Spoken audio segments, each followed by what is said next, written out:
Bismillahirrahmanirrahim. Assalamualaikum warahmatullahi wabarakatuh. Selamat pagi, siang, dan malam teman-teman semester 7 akuntansi ya. Selamat datang di mata kuliah Teori Akuntansi bersama saya Dewi Ika Oktavia. Baik, untuk materi kali ini, untuk video kali ini, kita akan bahas mengenai perekayasaan pelaporan keuangan. Dan ini video terakhir ya, sebelum UTS. Oke. Apa yang akan kita bahas nanti? Yang pertama tentu mengenai pelaporan keuangan, perekayasaan pelaporan keuangan, terus prosesnya bagaimana, terus pihak yang merekayasa itu siapa, dan rangka konseptual itu seperti apa gitu ya. Kita langsung masuk ke perekayasaan pelaporan keuangan. Kita akan bahas per kata ya. Yang pertama mengenai perekayasaan itu kalau di sini gimana sih gitu ya. Nah, perekayasaan itu adalah membuat agar sesuai dengan tujuan. Nah, di sini tidak seperti apa yang teman-teman pikirkan ya, perekayasaan di sini itu bukan konotasinya negatif, tetapi konotasinya positif. Kalau konotasi negatif kan seolah-olah perekayasaan pelaporan itu memanipulasi laporan keuangan. Nah, tapi kalau di sini enggak ya. Kalau itu udah kita bahas di pertemuan sebelumnya ya. Kalau di sini konotasinya positif. Jadi contohnya gini, teman-teman pasti pernah mendengar istilah perekayasaan genetika misalnya ya. Atau misalnya perekayasaan genetika pupuk kompos misalnya gitu ya. Nah, itu tujuannya apa? Tujuannya adalah membuat pupuk kompos gimana sih biar pupuk kompos itu mungkin akan lebih bagus lagi kualitasnya, lebih cepat lagi untuk menumbuhkan padi misalnya seperti itu ya. Nah, itu juga berlaku di perekayasaan pelaporan keuangan. Jadi di sini kita nanti akan mencari tahu gimana sih kok sampai sekarang ini pelaporan keuangan terjadi seperti sekarang ya. Prosesnya seperti apa? Terus kenapa sih laporan keuangan itu bisa bentuknya seperti sekarang? Nah, itu ternyata dari perekayasaan pelaporan keuangan yang dilakukan oleh ahli akuntansi di masa lalu ya. Jadi kita tinggal memakainya aja gitu. Itu mengenai perekayasaan pelaporan keuangan. Nah, di sini dalam perekayasaan itu bisa dengan cara mengubah bentuknya, bisa dengan cara menambah komposisi, menambah rasa misalnya kalau mau perekayasaan mengenai menu makanan atau menu minuman gitu ya. Terus mengurangi juga. Nah, di sini perekayasaannya konotasi positif ya, ingat ya teman-teman. Oke, selanjutnya pelaporan keuangan itu apa sih? Nah, di sini tolong bedakan dengan laporan keuangan ya. Kalau ini kan pelaporan keuangan. Kalau laporan keuangan itu hasil dari proses ya kan, hasil dari proses menyusun laporan keuangan. Hasilnya adalah laporan keuangan itu sendiri. Nah, sedangkan untuk pelaporan keuangan itu adalah proses atau metodenya. Proses atau metode tentang bagaimana laporan keuangan itu diatur, disediakan, dan disampaikan untuk mencapai tujuan. Nah, ini proses dan metodenya gitu. Kemudian perekayasaan pelaporan keuangan itu apa gitu kan? Jadi dijadikan satu pengertiannya. Nah, di sini adalah proses pemikiran logis dan objektif untuk membangun suatu struktur mekanisme pelaporan keuangan. Untuk mencapai apa? Untuk mencapai tujuan negara. Nah, ini dalam perekayasaan pelaporan keuangan tujuannya bukan dari perusahaan aja, tetapi yang paling akhir itu untuk mencapai tujuan negara. Nah, di sini tujuan negara ada dua, sosial dan ekonomi. Ya, entah itu untuk untuk meningkatkan kesejahteraan sosial masyarakatnya, entah itu untuk mengurangi tingkat kemiskinan masyarakatnya. Nah, itu masuk di dalam tujuan negara. Setelah menentukan tujuan negara itu apa, tentukan juga tujuan dari pelaporan keuangan itu sendiri ya. Tujuan dari pelaporan keuangan itu kan di sini menyediakan informasi keuangan, ya kan?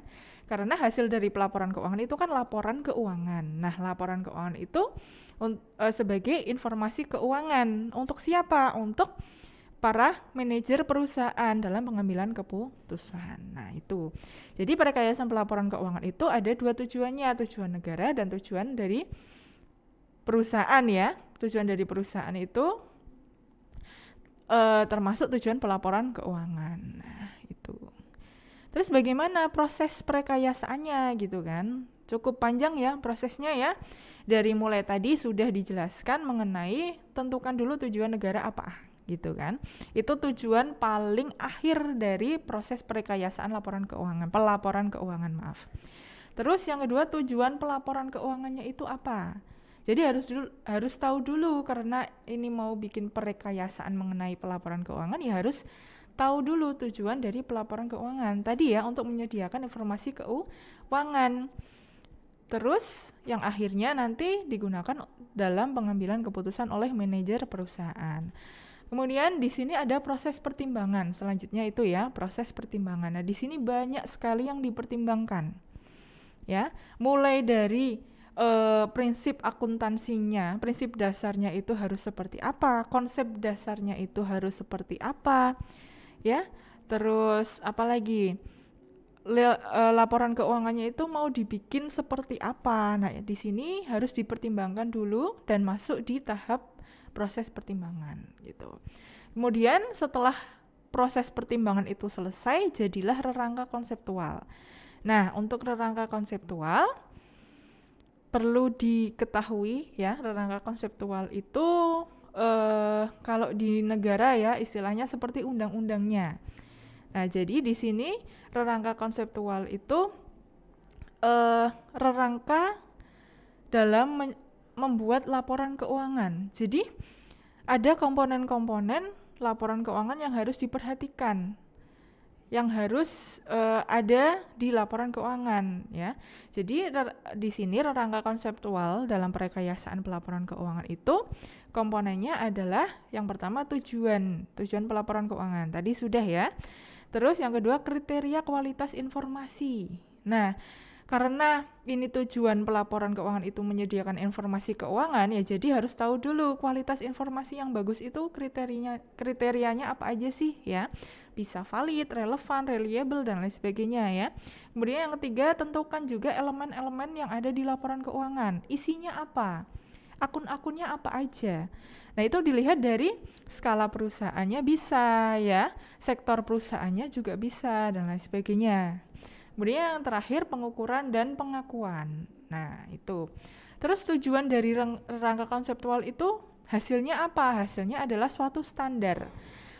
Kalau standar di Indonesia itu kan pakainya PSAK, ya kan? Atau bisa PABU. Nah, itulah hasil dari rangka konseptual. Nah, tujuannya apa? Untuk pedoman bagi penyusunan standar tadi ya, penyusunan PSAK. Terus sebagai acuan pemecahan masalah apabila ada masalah mengenai praktek akuntansi. Nah, itu masuk di step mengenai rangka konseptual.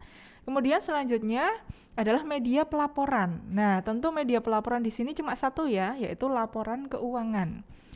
Tadi prosesnya itu namanya pelaporan keuangan, media pelaporannya adalah laporan keuangan. Nah, di sini yang diperhatikan adalah bagaimana bentuk dari laporan keuangan, bagaimana jenis dari laporan keuangan apa aja, isinya apa aja, akun-akunnya apa aja, bentuknya seperti apa. Nah, itu masuk di proses media pelaporan keuangan ya.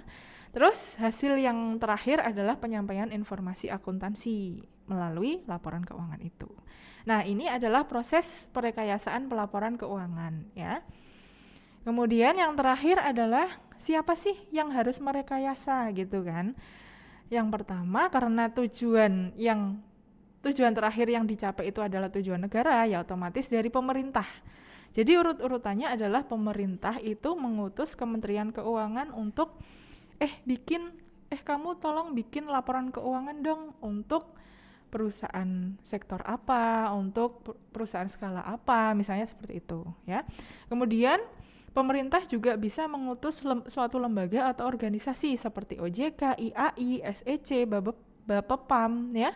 Itu untuk merekayasa pelaporan keuangan juga.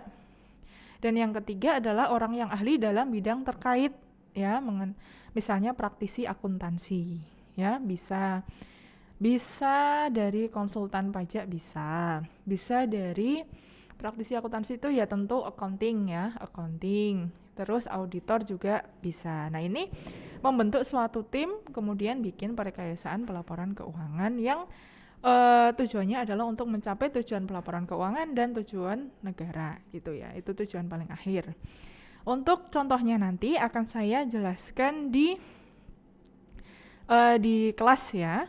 Jadi kesimpulan materi kali ini adalah kalau misalnya nanti teman-teman itu bekerja sebagai praktisi akuntansi gitu ya, atau mungkin sebagai manajer perusahaan, itu kan nanti akan mengambil keputusan gitu kan. Nah, itu sebagai manajer perusahaan juga harus tahu gitu, kenapa sih laporan keuangan itu bentuknya seperti ini, kenapa sih laporan keuangan itu harus akunnya ini gitu kan, harus disesuaikan dengan perusahaan yang skalanya bagaimana, sektornya apa. Nah, itu gunanya untuk teman-teman nanti ketika sudah kerja gitu ya, jadi tahu gitu bagaimana cara perekayasaan pelaporan keuangan, bagaimana bikin proses atau metode laporan keuangan yang seperti sekarang ini. Nah, itu nanti akan disesuaikan dengan tempat atau perusahaan tempat teman-teman bekerja nanti gitu ya. Mungkin cukup untuk teori akuntansi materi kali ini. Terima kasih atas perhatiannya. Wassalamualaikum warahmatullahi wabarakatuh.